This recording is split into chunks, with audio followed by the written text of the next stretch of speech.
Assalamualaikum warahmatullahi wabarakatuh. Karena dianggap hampir membunuh Baginda Raja, maka Abu Nawas mendapat celaka. Dengan kekuasaan yang absolut, Baginda memerintahkan prajurit-prajuritnya untuk langsung menangkap dan menyeret Abu Nawas untuk dijebloskan ke penjara. Waktu itu Abu Nawas sedang bekerja di ladang karena musim tanam kentang akan tiba. Ketika para prajurit kerajaan tiba, ia sedang mencangkul, dan tanpa alasan yang jelas mereka langsung menyeret Abu Nawas sesuai dengan titah Baginda. Abu Nawas tidak berkutik, kini ia mendekam di penjara. Beberapa hari lagi kentang-kentang itu harus ditanam, sedangkan istrinya tidak cukup kuat untuk melakukan pencangkulan.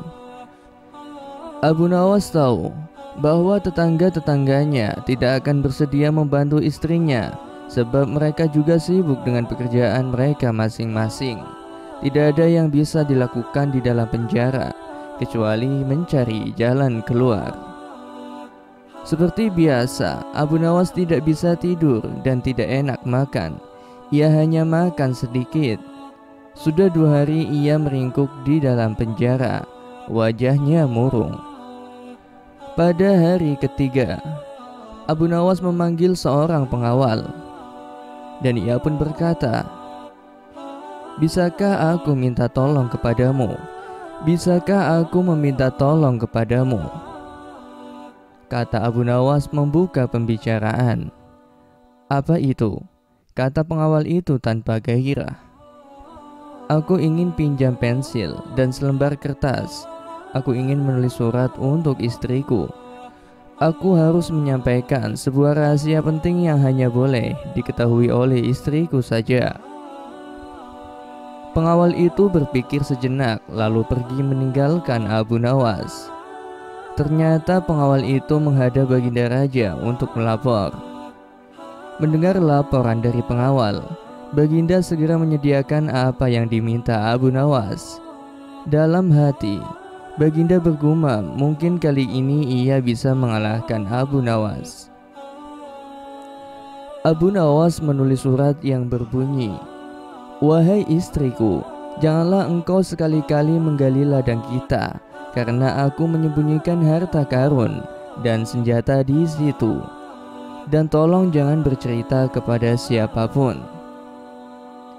Tentu saja surat itu dibaca oleh Baginda karena beliau ingin tahu apa sebenarnya rahasia Abu Nawas. Setelah membaca surat itu, Baginda merasa puas dan langsung memerintahkan beberapa pekerja istana untuk menggali ladang Abu Nawas. Dengan peralatan yang dibutuhkan, mereka berangkat dan langsung menggali ladang Abu Nawas. Istri Abu Nawas merasa heran, mungkinkah suaminya minta tolong pada mereka? Pertanyaan itu tidak terjawab karena mereka kembali ke istana tanpa pamit. Mereka hanya menyerahkan surat Abu Nawas kepadanya. 5 hari kemudian, Abu Nawas menerima surat dari istrinya. Surat itu berbunyi, "Mungkin suratmu dibaca sebelum diserahkan kepadaku, karena beberapa pekerja istana datang ke sini 2 hari yang lalu. Mereka menggali seluruh ladang kita. Lalu apa yang harus kukerjakan sekarang?" Rupanya istrinya Abu Nawas belum mengerti muslihat suaminya. Tetapi dengan bijaksana Abu Nawas membalas, "Sekarang engkau bisa menanam kentang di ladang tanpa harus menggali, wahai istriku." Kali ini Baginda tidak bersedia membaca surat Abu Nawas lagi. Baginda makin mengakui keluar biasaan akal Abu Nawas. Bahkan di dalam penjara pun Abu Nawas masih bisa melakukan pencangkulan. Abu Nawas masih mengeram di penjara. Namun begitu Abu Nawas masih bisa menyelesaikan pekerjaannya dengan memakai tangan orang lain. Baginda berpikir sejenak. Kemudian beliau segera memerintahkan sipir penjara untuk membebaskan Abu Nawas. Baginda Raja tidak ingin menanggung resiko yang lebih buruk. karena akal Abu Nawas tidak bisa ditebak. Bahkan di dalam penjara pun Abu Nawas masih sanggup menyusahkan perang.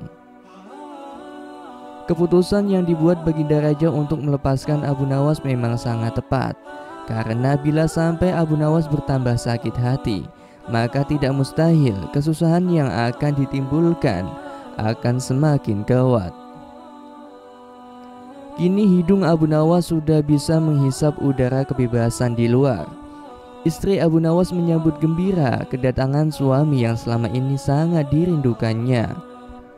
Abu Nawas juga riang, apalagi melihat tanaman kentangnya akan membuahkan hasil yang bisa dipetik dalam waktu dekat. Abu Nawas memang girang bukan kepalang, tapi ia juga merasa gundah. Bagaimana Abu Nawas tidak merasa gundah gulana, sebab Baginda sudah tidak lagi memakai perangkap untuk menjarakan dirinya.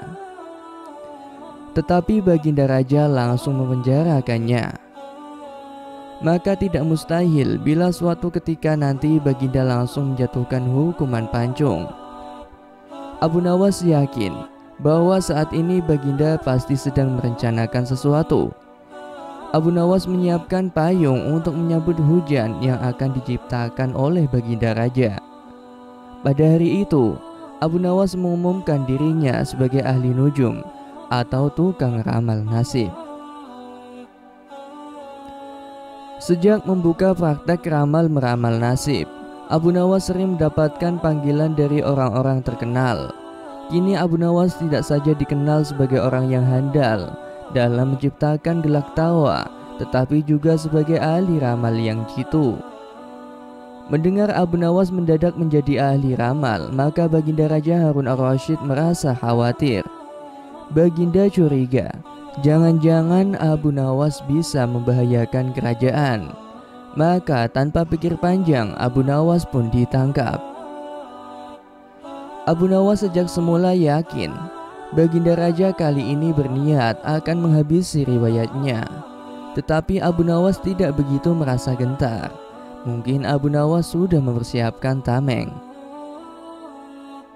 Setelah beberapa hari meringkuk di penjara, Abu Nawas digiring menuju tempat kematian. Tukang penggal kepala sudah menunggu dengan pedang yang baru diasah. Abu Nawas menghampiri tempat penjagalan dengan amat tenang. Baginda merasa kagum terhadap ketegaran Abu Nawas. Tetapi Baginda juga bertanya-tanya dalam hati, mengapa Abu Nawas begitu tabah menghadapi detik-detik akhir hidupnya.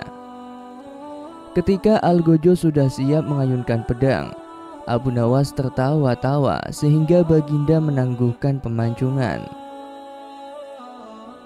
Beliau bertanya, "Wahai Abu Nawas, apakah engkau tidak merasa ngeri menghadapi pedang Algojo?" "Ngeri tuanku yang mulia, tetapi hamba juga merasa gembira," jawab Abu Nawas sambil tersenyum. "Apa, engkau merasa gembira?" tanya Baginda kaget. "Betul Baginda yang mulia, karena tepat 3 hari setelah kematian hamba, maka Baginda pun akan mangkat menyusul hamba ke Hang Lahat. Karena hamba tidak bersalah sedikit pun," kata Abu Nawas tetap tenang.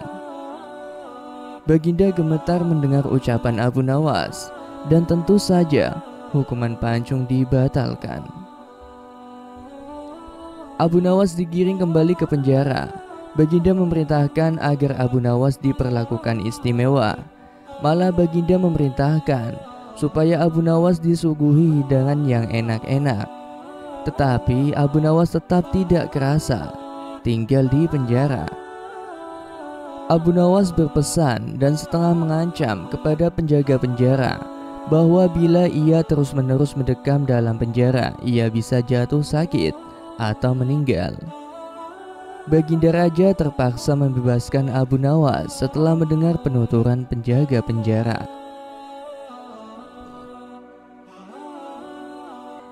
Demikianlah kisah yang dapat saya sampaikan. Semoga bermanfaat dan dapat menginspirasi kita semua. Sampai jumpa lagi di cerita-cerita selanjutnya. Wassalamualaikum warahmatullahi wabarakatuh.